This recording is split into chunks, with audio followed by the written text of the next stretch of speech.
In this video, I'm going to be showing you 5 collection page fixes that I made for one of my clients that helped them add an additional 15,600 clicks within 9 months. I'm Tyler Nelbach, the founder of SEO Align. I've helped dozens of fashion brands scale their organic revenue with SEO. So let's go ahead and dive in. Okay, so the first collection page fix I'm going to talk about is making sure that your collection pages actually index. So if you know anything about SEO, this might sound incredibly basic, but bear with me here because I'm going to show you something that so many fashion brands miss. Most fashion brands have their really important collection pages indexed, but there's really more specific type of collection pages that usually brands completely miss. And first I'm going to show you Nordstrom. So this is a brand that is doing this very, very well. Obviously a really big brand. But I'm going to show you, I'm just going to come over to their dresses collection page. So what you'll notice, you come over to the dresses, this isn't technically a collection, they're not on Shopify, but this is acting as a collection page, this is a category page. So this is for their women's dresses. And so you can see H1 is women's dresses. If I open up my detailed Chrome extension, I can see the title tag is women's dresses Nordstrom, the heading is women's dresses. So now what I'm going to show you is I'm going to come over here and I'm going to look at the filtering. And so let's just say I'm going to filter by black. You can see what Nordstrom does is I'm going to click out of here. When I come back, you can see the H1 and the title tag have both changed.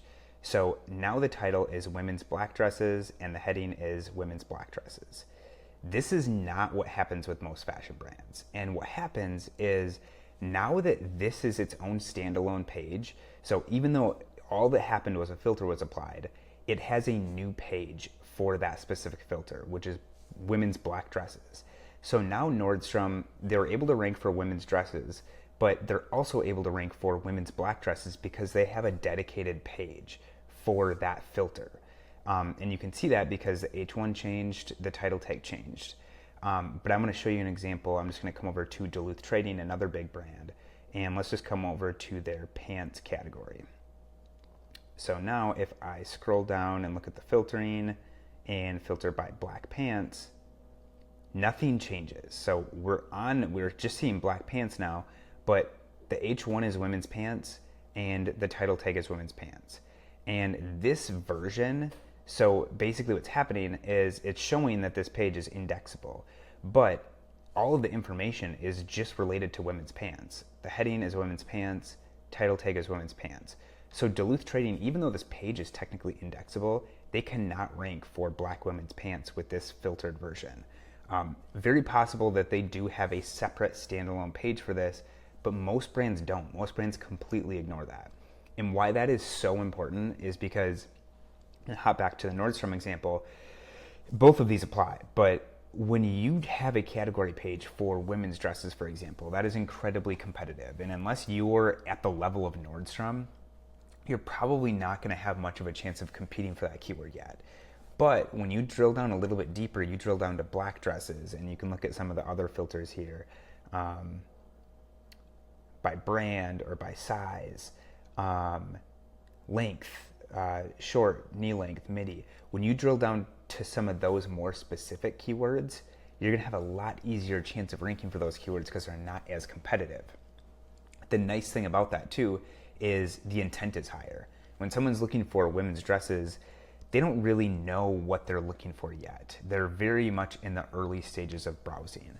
But if someone searches for black knee-length dresses, they know exactly what they're looking for. And if you have products to serve up and your category page shows up for that keyword, the chances of them converting is pretty darn good, especially a lot higher than just if they're searching for dresses.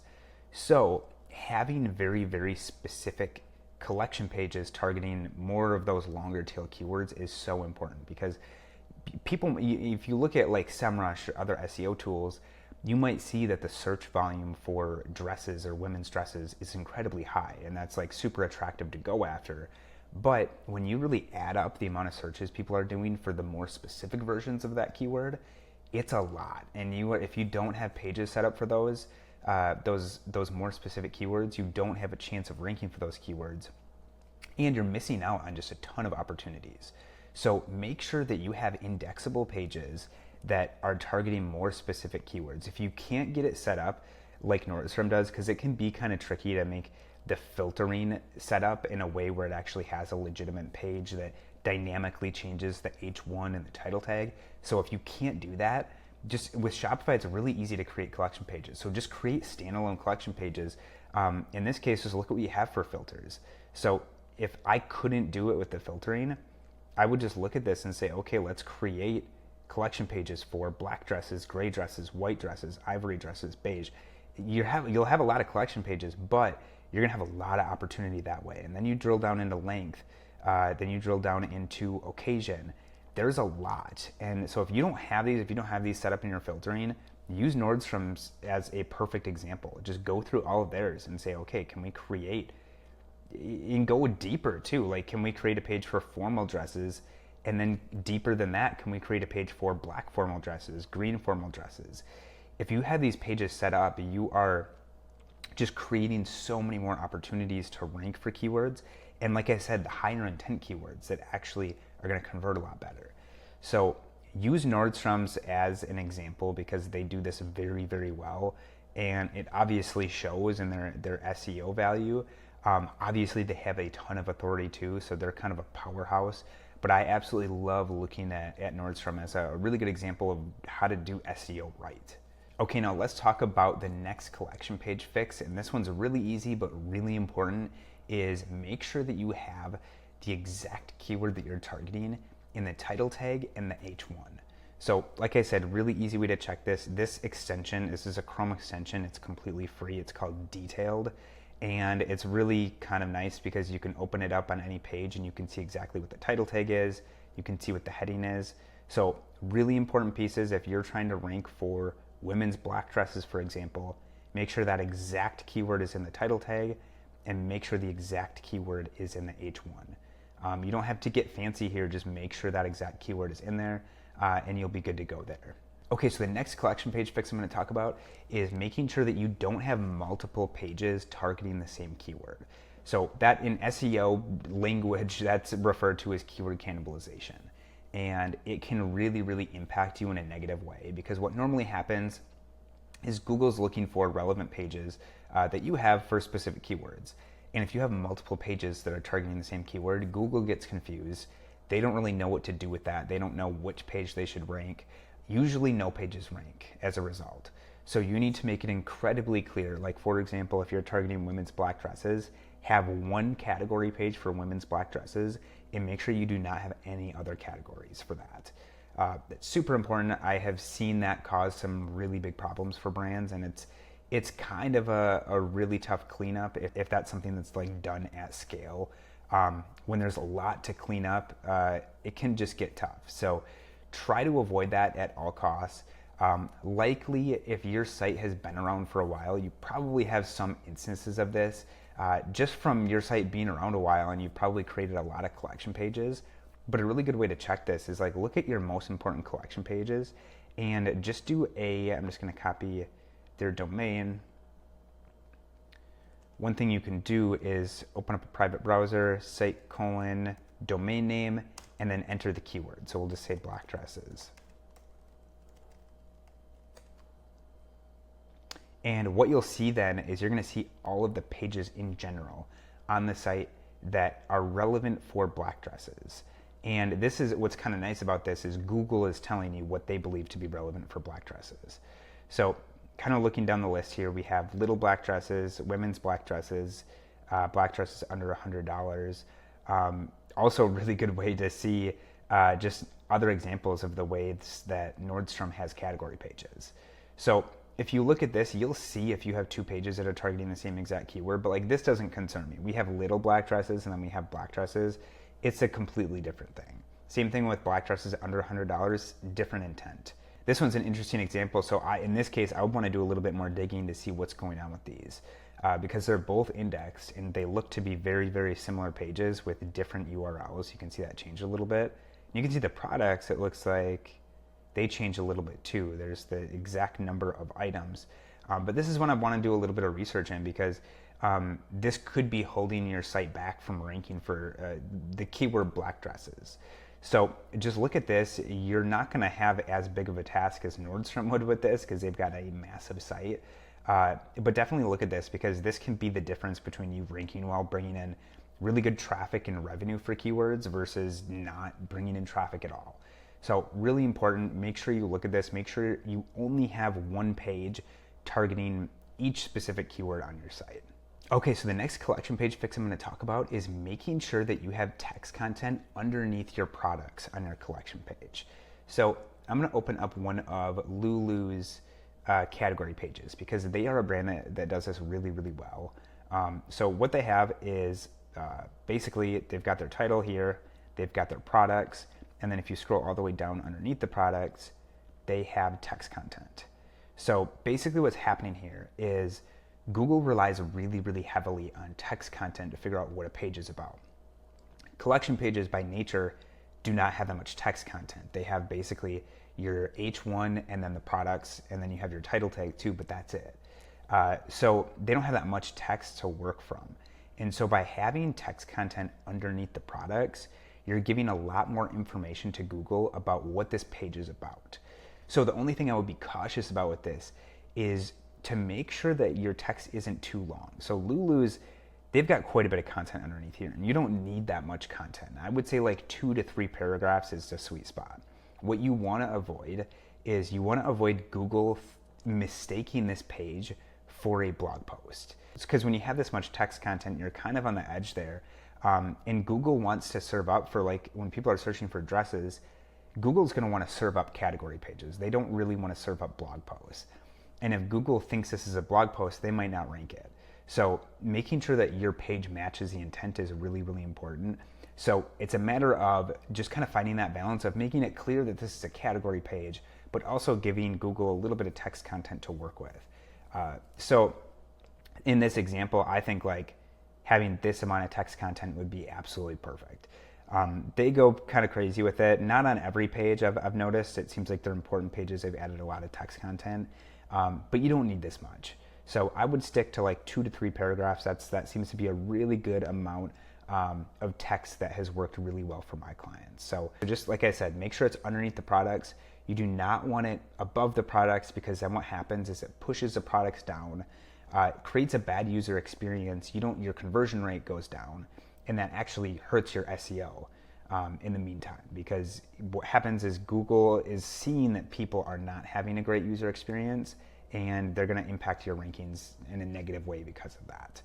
So really important, make sure you add that text content underneath the products. Okay, and the last collection page fix I'm going to talk about is making sure that you're internally linking between your collection pages. So I'm still on Lulu's here. I'm going to scroll all the way down back to their text content. You can see they do this in a couple different ways, and they do this really, really well. So underneath their products, they have these little tiles here for trending now, and these link to other category pages. So we have prom dresses, bridesmaid dresses, women's blazers, white maxi dresses, white maxi dresses.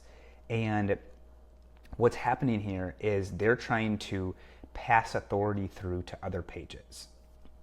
So why this is important is because when you have really important collection pages that are already doing well on your site, when you internally link to other collection pages, it passes authority through to those other pages, and then those other pages get value out of that. And so every single page, so this is a very, very powerful page for Lulu's. And what's happening is when they internally link to their little black dresses page, their cocktail dresses, their sundresses, you can see, and then they have the tiles up here too, they're passing authority through to those pages as well. So if you have a page that you're trying to rank, what you want to do is you want to find your most powerful pages and add internal links from those powerful pages to the page that you actually want to get ranked. So I'll show you how you can do that. I'm going to open up SEMrush, and I'm going to plug in Lulu's into the domain overview. And I'm just going to look at the root domain. And you can do this in a couple different ways. So first way is if you look at top pages. So what this is going to do is this is going to show you your top pages by estimated traffic. And so I can see, apart from the home page, this dresses page is the biggest page on their site as far as traffic. And so we know because of that, Google puts a very, very high importance on this page. Because we know that, if we internally link from this dresses page, the pages that are being internally linked to, Google is going to think that those pages are very important too, because they know this page is important. So if we're internally linking to other pages, those other pages must be very, very important too. So that's a really good way to see. So like if we're trying to get, like, let's just say our casual dresses page ranked well, what I would do is I would look through top pages and see where can we rank, or where can we internally link to the casual dresses page. From the dresses page, I think that's definitely realistic. Wedding guest dresses, maybe a little bit of a stretch, because wedding guest dresses are a little bit more formal, so that might not be the best one.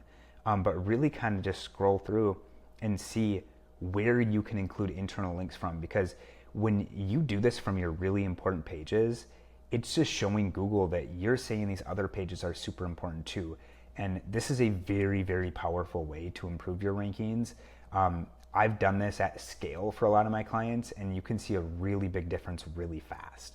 And it's nice because you have full control over it. So definitely make sure you do this. The other way is to look at your backlinks. So what I normally do is I pull up backlinks and then I look at indexed pages. And I'm sorting this by domains, because basically what this is saying is this is the number of domains that are linking to this page over here. And so no surprise, one of the top ones is dresses as well. So this is another way for Google to determine what pages are important on your site. So top pages is a really good way too. And there's going to be a lot of overlap between your top pages and the pages that have backlinks, just because having more backlinks to pages just correlates to better rankings and traffic. But there is going to be some differences here. And so you see like some of these other categories, like we have bridesmaid dresses, prom dresses. So I would look at both of these to determine what pages I want to internally link from to the page that you're specifically focusing on to try to get ranked. So when you do this for not just one specific page, but you do this for like 10 to 20, that makes a really, really big difference, because now you're saying from like 10 to 20 of your most important pages, you're internally linking to the page you're trying to get ranked. It just adds a huge signal to Google that that specific page that they're internally linking to is very, very important. So make sure you do this, because like I said, I've seen this make a really big difference for my clients. So these are the exact collection page fixes that I implemented for my client to help them add an additional 15,600 clicks for them in 9 months. So if you implement these and you do these well for your brand, you're definitely going to see some pretty awesome results. But if you'd rather have me help you instead, I'll go ahead and leave a link down in the description where you can book a time to meet with me to see if we'd be a good fit to work together. And if you got value out of this, please like this video and subscribe for more SEO videos just like this one. Thank you so much for watching, and I'll see you in the next one.